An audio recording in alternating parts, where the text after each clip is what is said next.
Okay, so now here we are for some important points related with stationary wave. The very first point is that standing wave is an example of interference.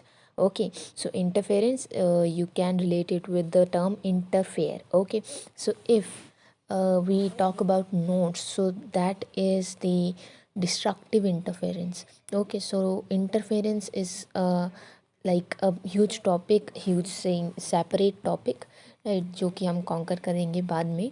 But अभी के लिए अगर हम देखें कि अगर दो waves same amplitude की सेम फेस में ट्रेवल कर रही हैं and then they got interfere and forming a larger amplitude with like twice as amplitude as they both were having, so that is what known as constructive interference. और वो कौन show करता है?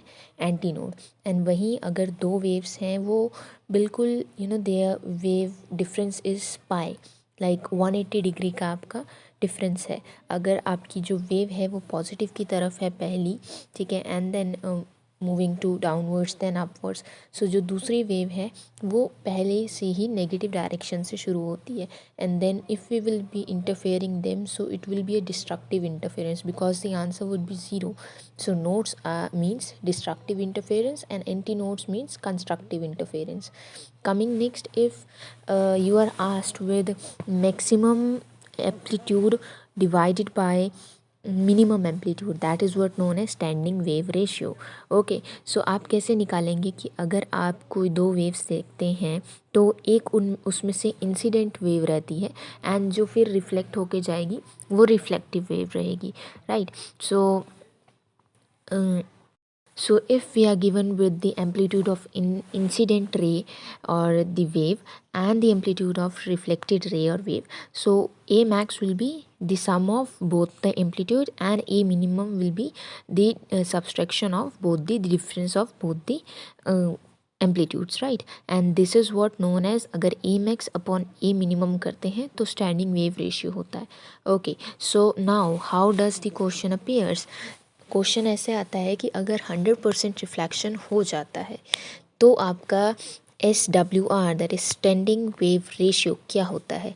And उस moment में हमें लगता है स्टैंडिंग वेव रेशियो क्या था, हमें नहीं पता. नो, वी नो नाउ कि हाँ A max upon A minimum is equals to standing wave ratio. So अगर 100% रिफ्लेक्शन हो जाएगा तो आपका जो स्टैंडिंग वेव रेशियो होगा वो इन्फिनिटी होगा. How come? If we will be adding both AI, that is amplitude of incident wave, and AR, that is amplitude of reflected wave, and तो वो भी ज़ीरो आएगा. एंड अगर हम दोनों का डिफरेंस करेंगे वो भी ज़ीरो आएगा. And zero upon zero is infinity, we know about that. So if a question appears कि standing wave ratio is infinity, so which of the following is going on, तो no 100% रिफ्लेक्शन या फिर 100% reflection होता है तो आपका standing wave ratio क्या होता है, like that. Okay, so this has to be kept in mind कि स्टैंडिंग वेव रेशियो क्या होता है और कैसे निकालते हैं. It's pretty simple. ओके, रट्टा या याद करने की जरूरत नहीं और सिर्फ दिमाग में एक कोने में रखना है. Okay, so now if reflection is not happening, like AR will be 0, so SWR, that is our standing wave ratio, will be 1 only. Okay, very simple. So standing wave ratio is equals to A max upon A minimum, that is AI plus AR upon AI minus AR, where AI is the amplitude of incident wave and AR is the amplitude of reflected wave. In case SWR is infinity, that means 100% reflection is happening, and if no reflection happens, that means SWR is 1. Okay, coming next, if we want to calculate our displacement or velocity or strain, so strain here comes a new thing, ठीक है. And यही strain से question आ सकता है कि anti node पे node position पे आपका डिस्प्लेसमेंट वेलोसिटी स्ट्रेन किस तरीके से पाई जाती है. So in case of nodal position displacement and velocity is minimum. Okay, pretty obvious and इतना पता ही है ना, डिस्प्लेसमेंट और वेलोसिटी मिनिमम होती है नोडल पोजीशन पे, बट वहाँ पर स्ट्रेन मैक्सिमम होता है.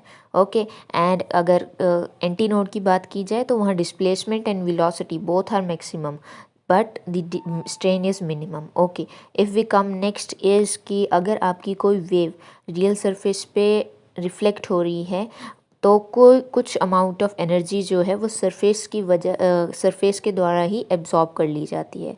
देयरफॉर जो आपकी रिफ्लेक्टेड वेव है उसमें एनर्जी कम होगी, इंटेंसिटी कम होगी और एम्पलीट्यूड भी कम होगा as compare to the incident wave, right. So this is pretty simple है कि अगर कोई इंसिडेंट रे आ रही है और वो किसी रियल सरफेस पे है तो जो रिफ्लेक्टेड रे जाएगी वापस तो उसकी एनर्जी, इंटेंसिटी और एम्पलीट्यूड पे क्या फ़र्क पड़ेगा। So these three will be lower than that of the incident wave.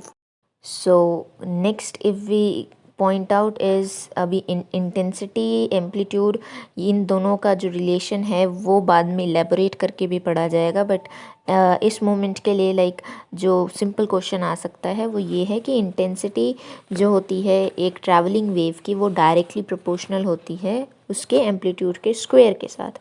Okay, सो अगर आप आई इंसिडेंट अपॉन आई व्हाट से रिफ्लेक्टेड का रेशियो निकालना चाहते हैं तो आप amplitude of incident ray divided by amplitude of reflected ray का स्क्वायर कर सकते हैं, ठीक है, और आपको वो मिल सकता है। Now how come we are going to remember कि स्क्वायर ए के ऊपर है या आई के ऊपर है।